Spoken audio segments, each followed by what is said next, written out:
Hi, and welcome everyone to another Keptn community meeting. Today, June 25th. We already have a couple of folks here in the meeting. Thanks all for joining. Yeah, first part, it's a little bit of, let's say, a small celebration. Again, last week we awarded our first Keptn Community Rockstar. And this week we are happy to share with you that Keptn has been accepted for inclusion into the CNCF Sandbox community, or it's a sandbox. It will be listed as a sandbox project. So on this link, you can take a look at the process on the PR. It's not yet listed in the landscape on CNCF, but it was just accepted for inclusion, I think, on June 23rd, so on 2 days ago, which is awesome, which is great. We are very happy to see this. And yeah, if you want to support us on this journey, please follow us on the different social media channels, but also make sure to star us on GitHub. So it's github.com/Keptn/Keptn, and if you can give us a star there, we really appreciate that. If you want to contribute to Keptn, that's also really easy, I would say, and we already got the first contributors via our Good First Issues. Thanks, Christian, for always providing Good First Issues, and we are listed on goodfirstissue.dev, but also if you click here, it will bring you directly to our GitHub repository where you can star Keptn, but also where you can start with a good first issue. And those issues are usually the ones that are kind of, they don't need a lot of knowledge about how Keptn is working technically in detail, but you will have most of the description directly in the issue, and you can get started really easily. If you have some questions around an issue or just on the project itself, we have our various communication channels like Slack, like Twitter, but we also have, since 2 or 3 weeks, we have our mailing list, which is a Google group, and you can also find us here, and you can just, yeah, basically also ask your questions here, and all the Keptn folks are here, but also it's already has a great community, so feel free to also make use of the Google groups to reach out to the Keptn community. With this, I'm already handing over to Ermin. He's the first on the list to present and discuss his PR that he's elected. So let me stop my sharing. Thank you very much. Yeah, today I'm the first one to start presenting my pull request. It's about the assisted delivery use case in the bridge. So now we display service out of sync info and allow to approve or decline a deployment in the bridge. That means, as described here in this pull request, and I think I already presented a part of this feature, so displaying that the service is out of sync. But now we also, yeah, of course, we took care of some empty state views. So if there is no service deployed yet, or no service onboarded yet, and yeah, the last thing, when there are some open approvals that haven't been approved or declined yet, we also show them now on the right side in the bridge, and you can approve or decline that one from the bridge. Of course, I have a short live demo. So when you, as you can see here, I have a project sock shop with 2 services, the CardsDB and the cards service. And I have, for my production stage, I have manual approval configured. So the card service was not deployed to the production stage yet. As you can see in dev, I have cards in version 0.11.3 and also in staging, but production is 2 versions behind. And I can see those 2 deployments. And of course, I can decline a deployment, as you can see, and I will show it in the services tab again. It will then show that, yeah, this one was declined. And I think this is a bug because I got the same event twice. And I can, of course, also approve a deployment as in this case, for example, the 0.11.3 version. And now the deployment will run. So this is this second configuration change, which will trigger a configuration change and deploy the new version. And a few seconds later, it should show that there is 0.11.3 deployed on production. You know, the demo gods are not on your side when you have the duplicate event issue. Yeah, I also had it a couple of weeks ago. I had it, and it was because of the local time, like a timing issue. Actually, I haven't been able to reproduce this issue on my machine yet, but now I obviously found a use case where I can reproduce it. And I think that there is either something broken still, because usually the deployment does not take that long. But yeah, oh yeah, there it is. You saw it, it jumped to 0.11.3. So that was deployed, yeah, as you can see right now, today at. So yeah, and here we can see, of course, in the production, that was very fine, besides those duplicate events. How do you find out that something is deployed? Are you still querying the event stream, or is that happening via the materialized view that we have? No, currently I just check for the deployment finished event, which also provides me the link to the deployment.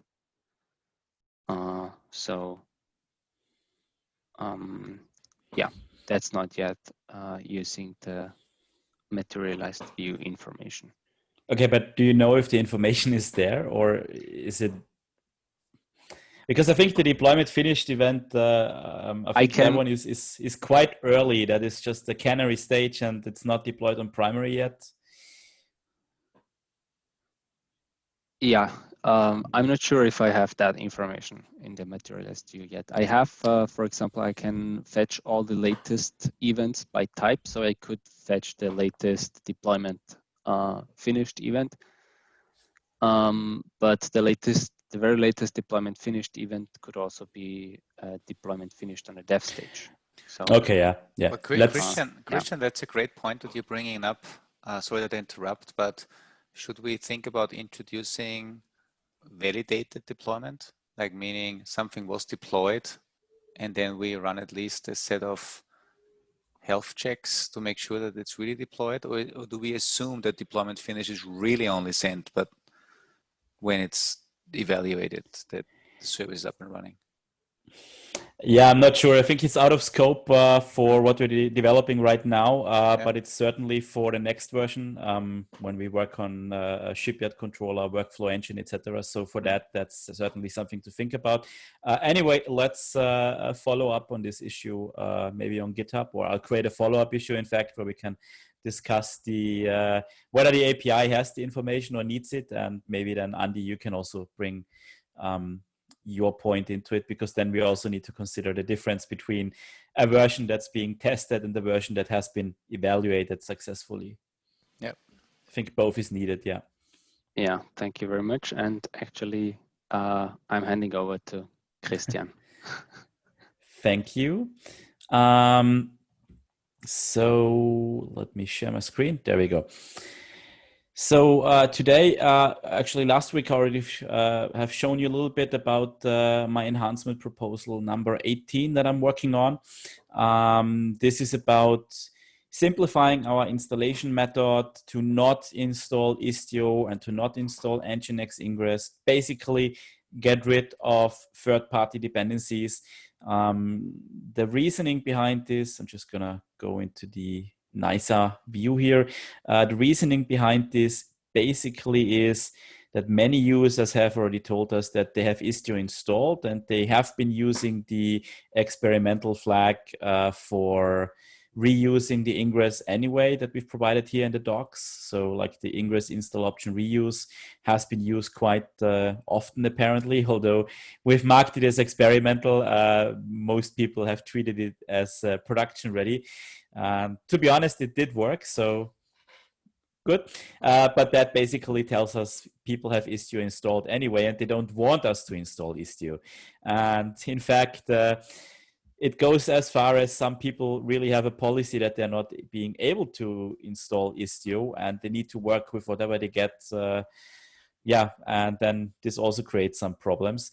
And another problem is that Istio is quite complicated to use. So when you don't need Istio, for instance, when you just want to access API and bridge and everything else is not something you want to be have exposed, then you don't need Istio, and you can just use a Kubernetes load balancer or node port.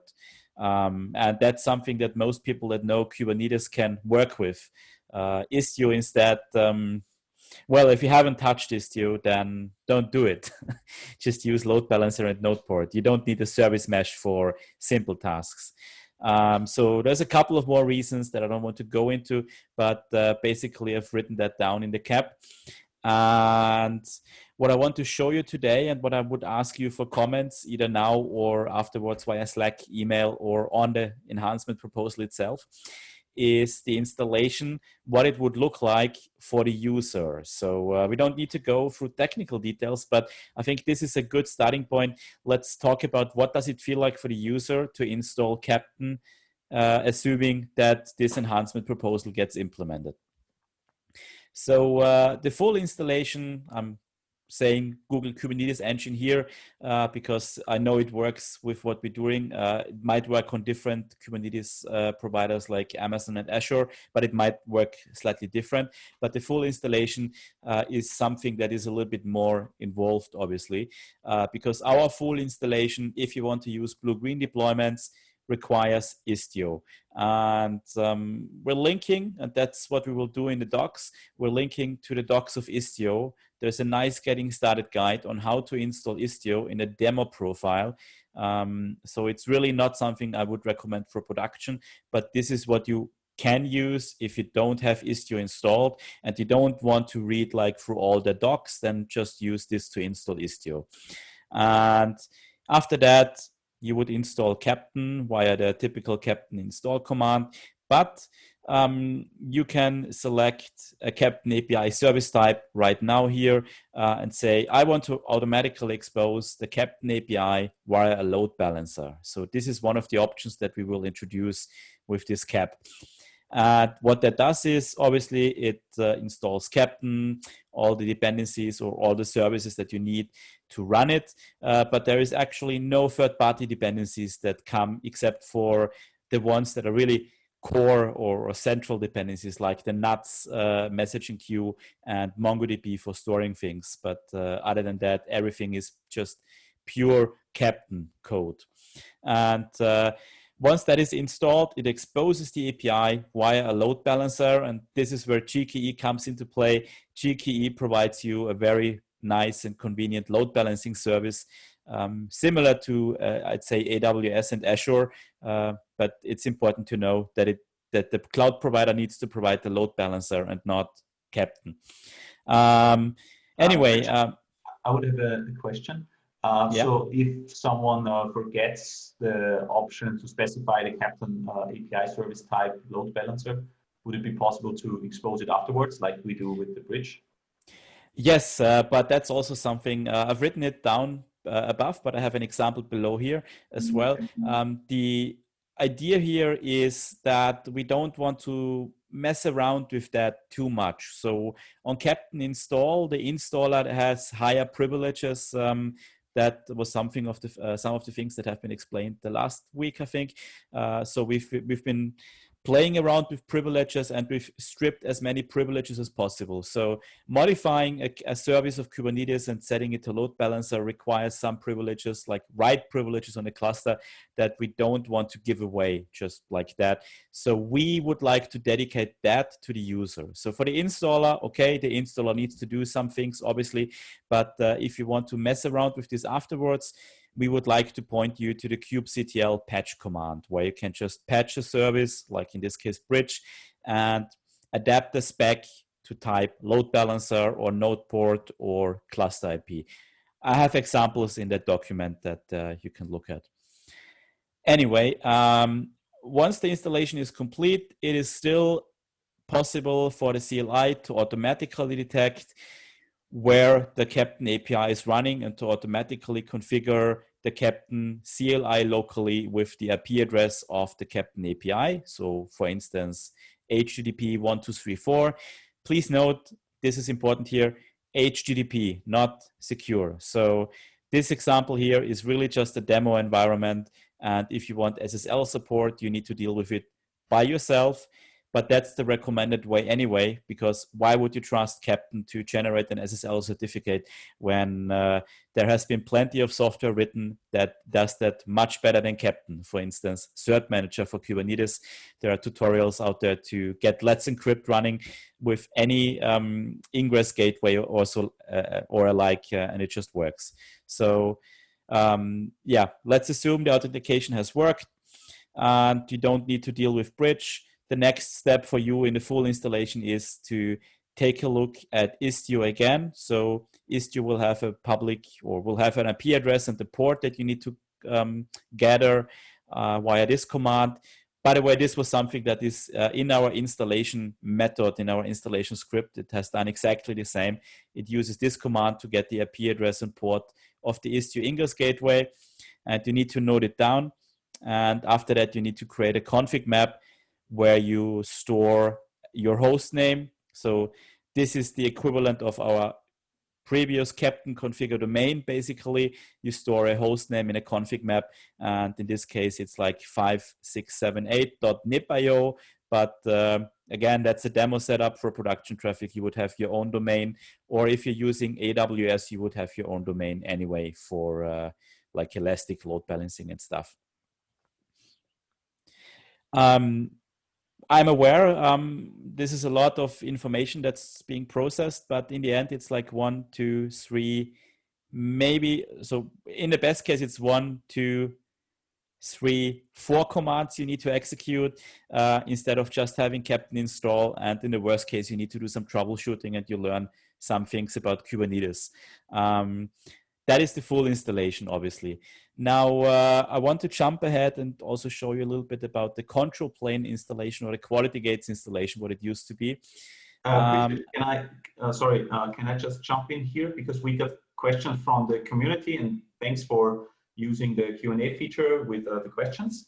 And the question is if we also support Red Hat Service Mesh, which uses Istio under the covers. Is it something that we kind of also abstract from, or what would your how would you answer this? It's hard to say out of the box. One thing that I know is that we have a hard dependency on the namespace Istio system at the moment, which is something we can work on. So if it is using Istio under the hood, then it should be possible, but it might require some additional work from our side. Nevertheless, that would be the full installation for blue-green deployments. If you don't need the full installation with blue-green deployments, but the control plane installation or the quality gates installation is enough, then the answer for me is a clear yes, because the control plane installation, we've been able to trim it down to not have any hard requirements on the ingress gateway or service meshes. So yeah, essentially the control plane installation, I'm showing you variant 2 here. We have variant 1 above.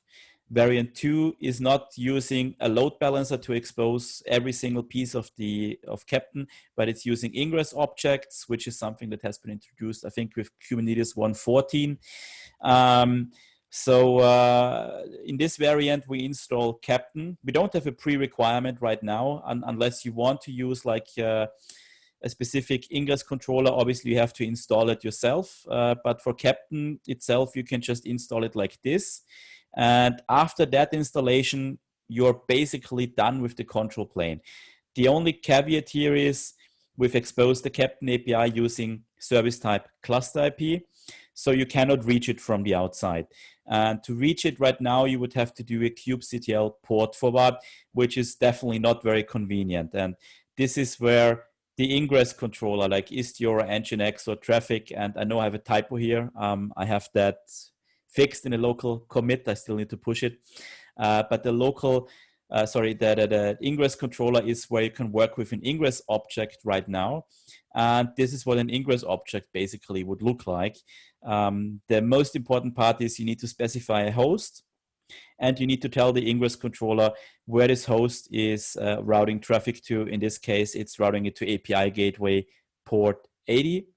And after you have applied that, you can do basically anything that you could have done before with Keptn 0.6. You can authenticate your Keptn CLI, just provide the endpoint with the host name that you've specified here, and provide your API token either directly via kubectl get secret, or if you have it stored in a variable or somewhere else, obviously just replace it here. Only one thing to note, if you use HTTP here, the CLI forces you to select it here as well via the ---- scheme flag. I think it's a security measure. I'm not sure if you will keep it or not, but for now, this is what it requires. All right, so for the control plane installation, in my opinion, a lot of things get easier. Obviously, you could have used load balancer here as well and skipped the ingress gateway completely. But nevertheless, either way you choose, I think it gives you a lot more flexibility. And most importantly, it reduces a lot of dependency that are now being shipped with Keptn. So I think that's a huge plus, and I would hope that this Keptn enhancement proposal gets merged and implemented soon.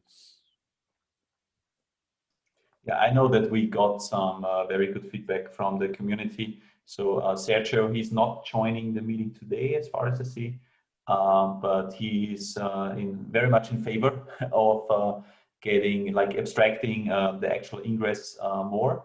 And also from the community, there's the feedback that the Red Hat service mesh is something we should definitely take a look at because it's also being pushed very, very hard from Red Hat. So something probably we have to take a look. And I can also, thanks for the link. I will also put the link in our document. And I will link it there. Christian, yep. Just one quick question. The parameter platform, does this parameter still do anything? Would this be an option to say platform EKS, GKE, AKS is maybe changing the defaults, or doesn't this make sense at all anymore? It's no longer a requirement in the sense of you wouldn't need it for Google, you wouldn't need it for Azure, I think. For AWS, I don't know.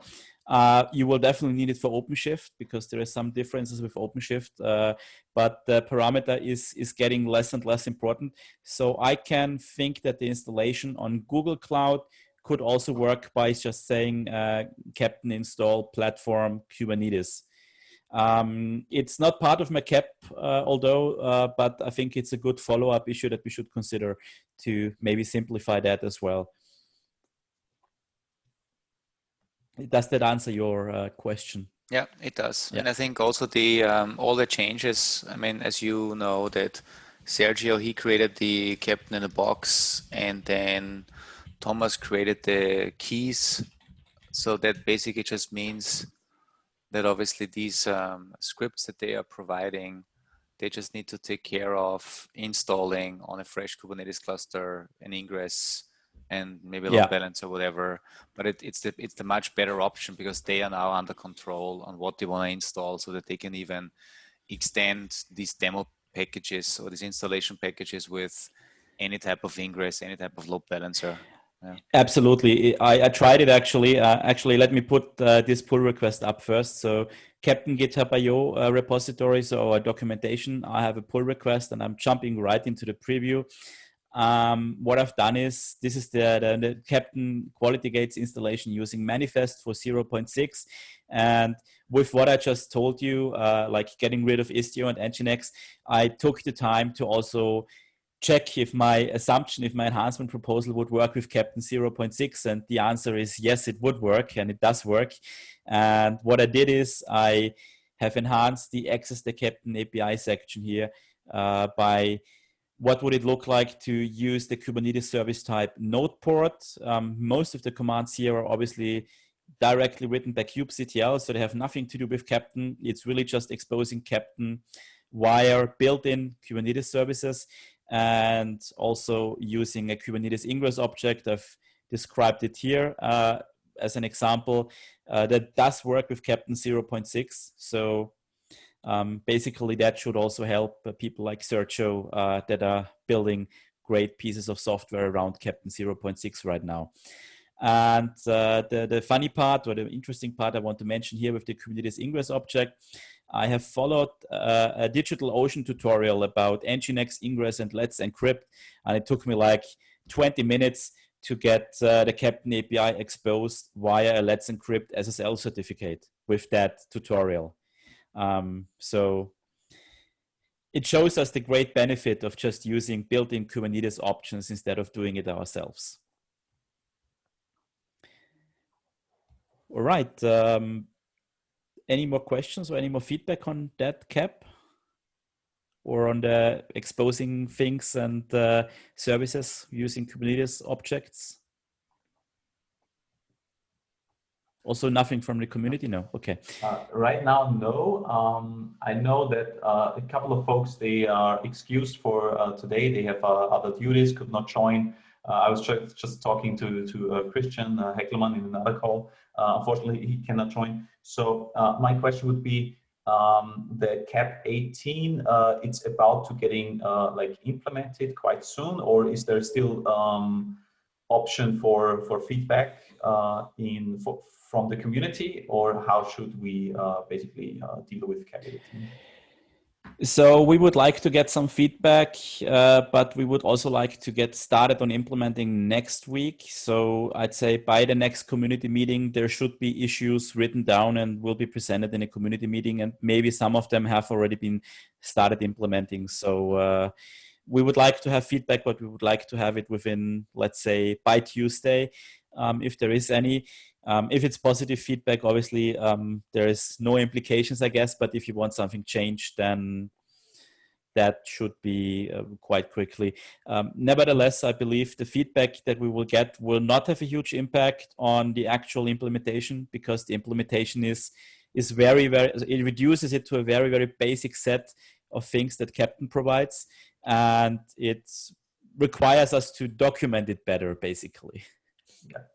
But like I would say, everyone that's watching the recording, probably please don't wait for the next community meeting to discuss CAP 18 again, but please comment on the pull request that Christian already opened and have the discussion offline there, because we won't wait for the next community meeting to for a final discussion, but we will discuss it offline. Yeah. Also, feel free to get in touch with us via Slack.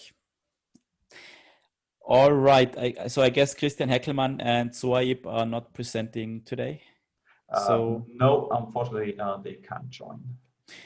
Maybe we'll get Sohaib's issue quickly discussed, because sure, it has been done, and it should just be moved. So basically, we have asked the community on increasing the MongoDB data store volume, and Sohaib has thankfully done that for us in the installer manifest and in the MongoDB data store manifest. So now with Keptn 0.7 that's being released soon, there's a little bit more storage available, and that's a good thing, because we are also using more storage now, because we have a lot of improvements in our MongoDB data store that will influence that, let's say it like this. So that one is done. CAP 18 I have just presented, and I'll jump over to our planning board, or actually to our work in progress board.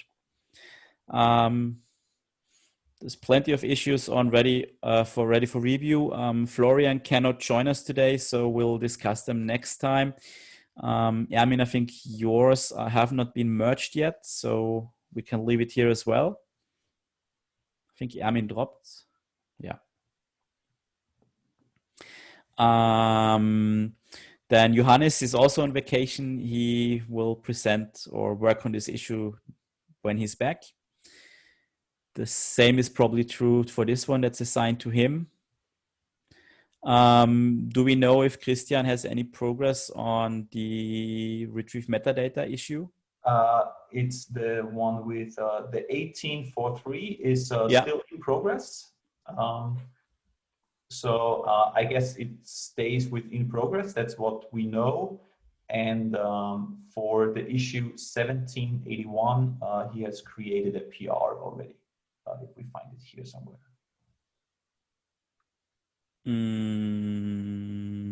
Was that in a different repository, maybe? Well, let me check the... That's what he told me. Oh, it's already closed, the issue. So probably it's been merged already. Oh, that's this one. Okay. It has been merged. It has not been presented. Did we not have it on the board, or did I overlook it? No, it is. I did overlook it. Okay. Yeah. So if he can join and present it next week, that would be nice. Christian, if you're listening to this afterwards, please join us again next week. All right. Introducing API version for remediation file. Andreas is working on that, but hasn't started, but will work on that. We've presented it last week, I think. And Gabriel is on vacation right now as well. There's plenty of people on vacation now. And he will be working on the version checker interrupts user when there is an error issue. So basically, when you are behind the firewall or you don't have an internet connection, the Keptn CLI version check seems to be causing some trouble. Then the next one in the backlog. So let's jump actually to the planning and backlog refinement or backlog planning. The JMeter merge, where we will merge the Keptn contrib JMeter extended service of Andy Grabner, is in progress, I believe. Florian said today that he is doing that, so I'm moving that here.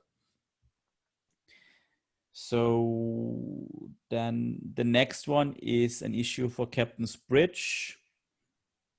I'm not sure if Johannes has presented this last week. I don't think so. He's presented it to me, I think. Anyway, the idea is, I'll jump into the issue. We have our heat map for our evaluation done event. And this heat map itself is in Keptn Bridge in the screen with all the traces. And the wish now is that we get a separate view that just displays the same heat map, so the same heat map component that we already have, and just displays this and nothing else. And we get a deep link into that. That's also in the definition of done. So provide a separate view, provide a deep link, and this should help people that just want to display the heat map and not full Keptn's bridge. So for instance, if you want to use an iframe, you basically could do that. However, we've written it here. Out of scope for this issue right now is authentication, because Keptn Bridge will have basic authentication enabled when it's public. So that's something you need to deal with when you use an iframe.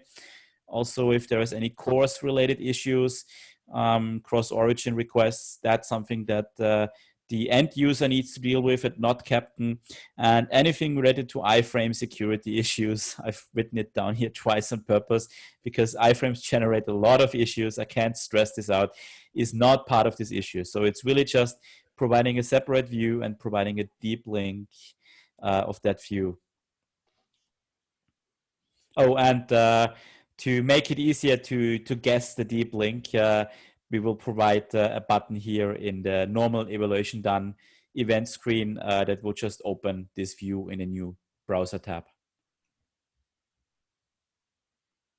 So I guess we don't have many participants. I think Ermin would have taken this issue if he's here, unless anyone else wants it.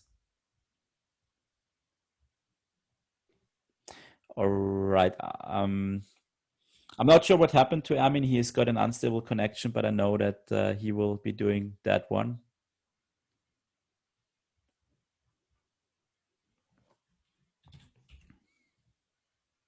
All right.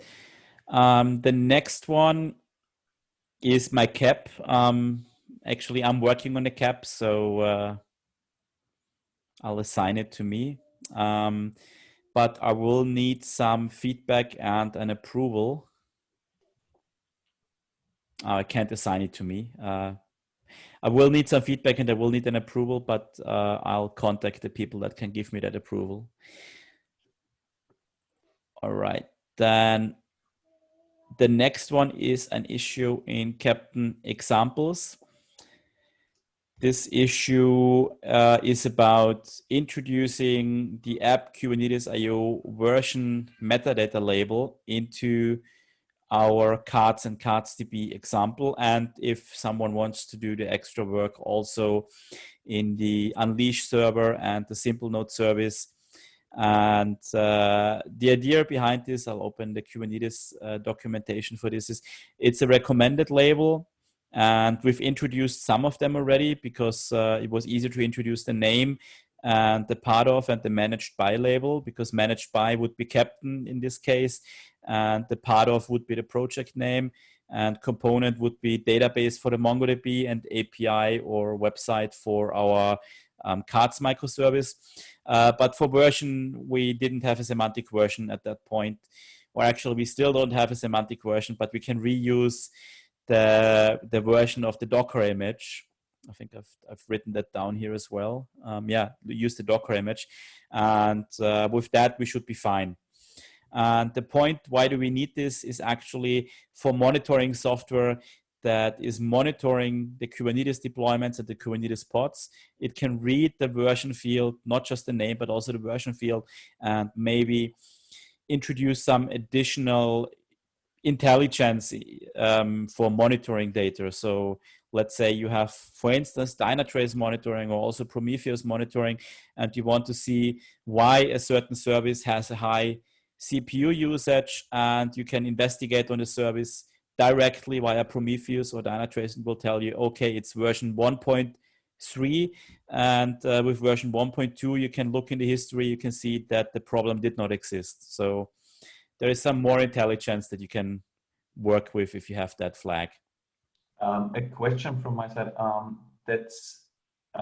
So the issue is not that Keptn will automatically create these tags when you onboard the service, but actually you have to provide it in the Helm chart or in the manifest. Yeah, they have to be provided in the Helm chart. Right now, there's no way for Keptn to add these automatically. But here in the Helm chart deployment YAML, for instance, we already have some of them. And the idea is you need to introduce the version flag here, but it needs to be obviously variable. So that might create some troubles. I'm not sure. Basically, you have the image name is here.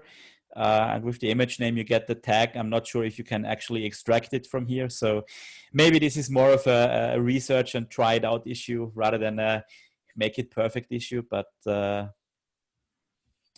yeah. Okay. Are we planning to kind of give a warning when the user onboards a service with a help chart that does not have these recommended labels?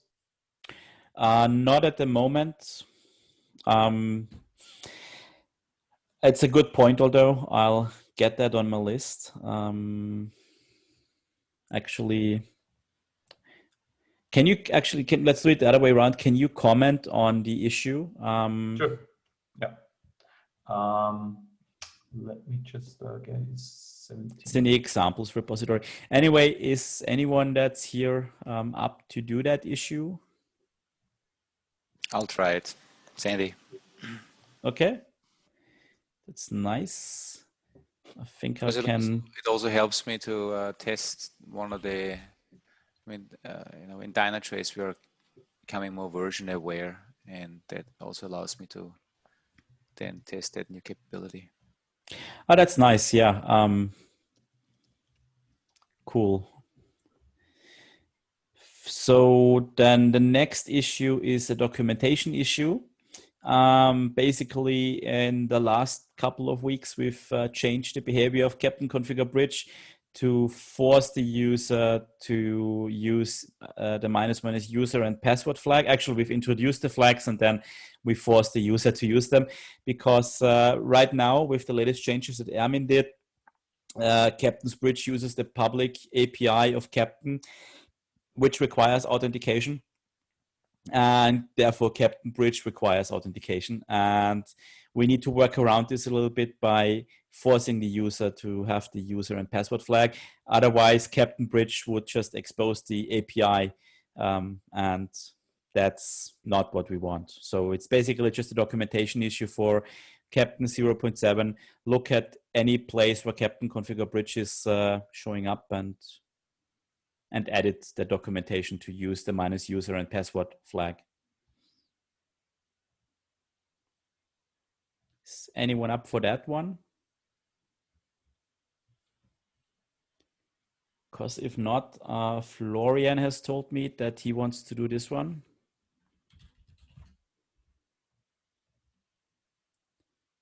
All right.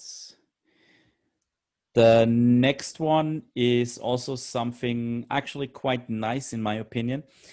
So right now when you do a Keptn install, the issue is that it's not quite clear what is being installed unless you specify the --, use case quality gates option. However, this option is kind of misleading with Keptn 0.7 that we're working on right now, because you cannot just install quality gates. You will also install maybe the self-healing use case or any other use case that we are providing. And therefore, we want to introduce the notion of Keptn control plane. So some of you might have heard that already, but we've never really used that. And we also will try to not use it too much in the future until we have a clear definition of what the control plane actually is.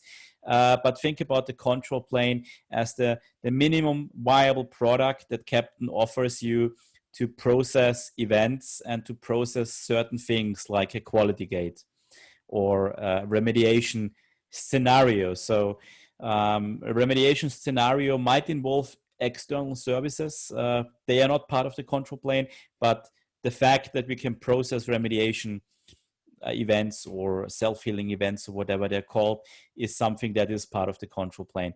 And at the same time, there might then be an execution plane later that connects to the control plane externally. This is not part of the issue right now. This is just to give you the bigger picture of the issue. This is something we want to achieve. And for that, we should revert the install options. So we should no longer say Keptn install use case quality gates. Instead, we should say Keptn install, and this installs us the minimum viable product that we can use. And when we do a Keptn install use case, for instance, continuous delivery, this is when we do the full installation, where we also install the Helm service. We install, what else do we install now other than Helm service? I think it's not much. I think it's Helm service and Jamida service. They will come with this full installation. And obviously with this full installation comes the requirement of Istio, which we've talked a lot in Cap 18. So I'll just don't talk about it anymore. But so basically the idea is revert the way Keptn install works. Keptn install just installs the control plane, the minimum viable product.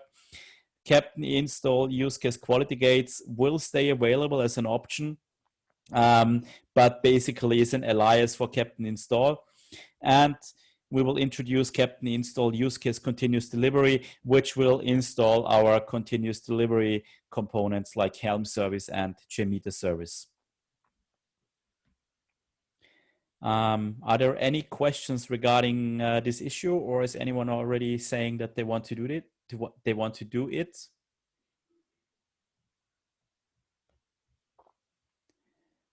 Right. If not, I think that's also one of the issues that Florian has communicated to me that he wants to do.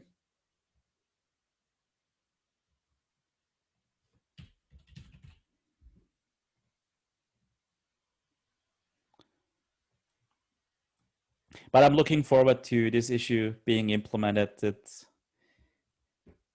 It's actually a small issue, but it has such a huge impact. Yeah. And this one I can also move here because I've assigned it to Andy. Yeah, there we go. The next one is basically reported by one of our community members, and he had an issue when using Keptn install and not getting enough debug output or troubleshooting output. And I was able to verify that. Welcome back, Ermin. He was not able to verify what the cause of the problem is, but I was able to verify that there is a problem. And sometimes you just end up not being able to install Keptn because you lose connection to your cluster, or something else is wrong with your Kubernetes cluster. So it's not necessarily a Keptn problem, but Keptn should report that there is a problem. And right now, you end up in a waiting for installer pod to be started, and this is just there for 10 minutes and you don't get any output. In addition, if the connection to the Kubernetes cluster is not working or whatever, you should also get some debug output. And for that, I've written the definition I've done here.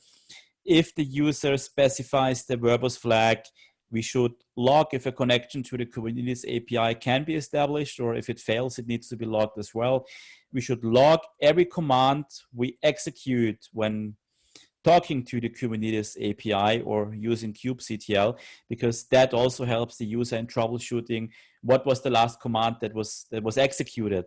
So in this case, waiting for installer pod to be started, I would like to see, like, okay, the CLI is trying to detect if an installer pod is running by using kubectl get pods or get jobs probably, but that's something that is very valuable to the user for troubleshooting.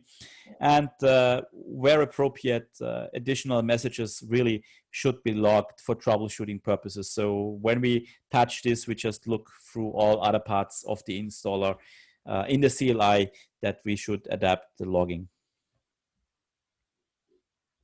Andy, I think you wanted to say something? No, I'm just answering some questions from Chris, who has been asking questions on the Q&A. Okay. I think I may have been unmuted and said something to my wife. All right. Anything relevant for this issue, or for no. one of the past? No. Okay. No. All right. So it's actually just an issue adapting the CLI. I'm pretty sure if Christian Heckelmann would be here, he would be looking into that. Other than that, is anyone willing to take it? Else, I think that's also one of the issues that Florian has told me that he would like to do. All right, I'll assign it to Florian for now. I mean, now that you're back, I've assigned you the get heat map of evaluation done event issue. I hope that's okay with you, because I think... yeah, that's cool. Yeah. All right.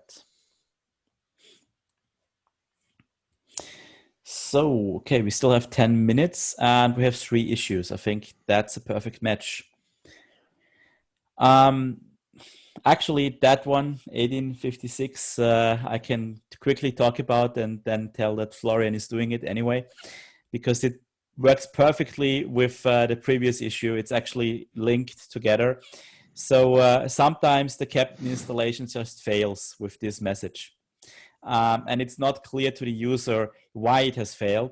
There definitely is a reason, or maybe there is no reason that it has failed, but there is something is wrong. It might be a timing issue or something like that doesn't occur on normal clusters, but it occurs when you have a cluster with a very limited amount of CPU available.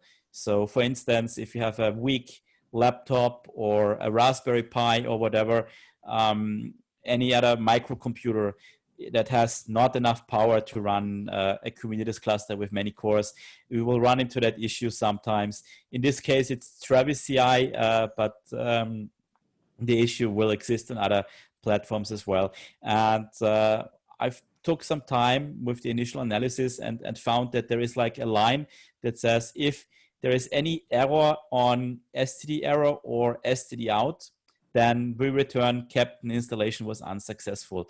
However, to look deeper into that, there is a method that parses the output and that sets the error occurred or install successful flag. And this is where I believe we need to start. and adding some more log messages indicating what actually has happened and why it is happening. So it goes, like I said, hand in hand with the other issues. So I'll actually really just assign it to Florian. But as you can see watching this video afterwards, probably we're taking a lot of steps, making sure the installer is getting rock solid now. So we're hoping this is appreciated by the community, and we will see the effect of it by getting less support issues. I think that's really very well invested time to hardening the installer. Love it. All right, then we have one more issue for Keptn Bridge. We would also like to hear some comments if there is people here that have an opinion. Basically, right now, Keptn Bridge has the possibility to display a heat map or a chart for evaluation events. And if you click on chart, the representation right now is sometimes suboptimal because it's split on the x-axis by date time. And if you have many evaluation events happening like within the day, then this is fine if they're happening every day, yeah.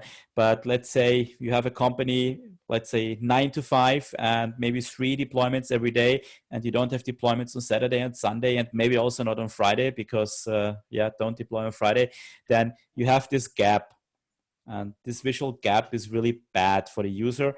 And in our opinion, it would look better if we can have the spaces removed and have like a distributed spacing, equally distributed spacing between the cloud events for evaluation done events. Are there any comments on that? Which one is better or more appreciated? Yay. I think it definitely makes more sense to have the second representation. Yeah, I agree. If you only deploy monthly or weekly, then as you said. The question is, what's going to be the label on the x-axis where you see 4711 and so on? That's the perfect question because we don't know it either right now. We don't have an increasing number right now, and we don't have a label that tells us the number. At least it's no forced label. So I think, what we discussed is just using the date and time and tilting the label at the moment. We have two options. We can provide the context or the time, and the context has no information. So we decided to display the time, the date and the time, and maybe maybe this would be a great, because Christian, you mentioned it, maybe this would be a great way to introduce an optional label, something like a version number that you can pass in from the external tool. Like what I do always with Jenkins, I pass in the Jenkins build number. I was just gonna say, I don't think a version number is the right thing, but a build number. A build number, And then just say, if the build number is there, we use the build number. If it's not there, we use the time. Go back to the time, Yeah. Of course. We can define a specific label and try to fetch that one. Yeah, I think that would be good. Any objections calling it build NR or any better names? Would it be the build number from the Docker image? It's open for anyone to define. It's a label, so the payload would be labels and then build number equals something. Yeah, exactly.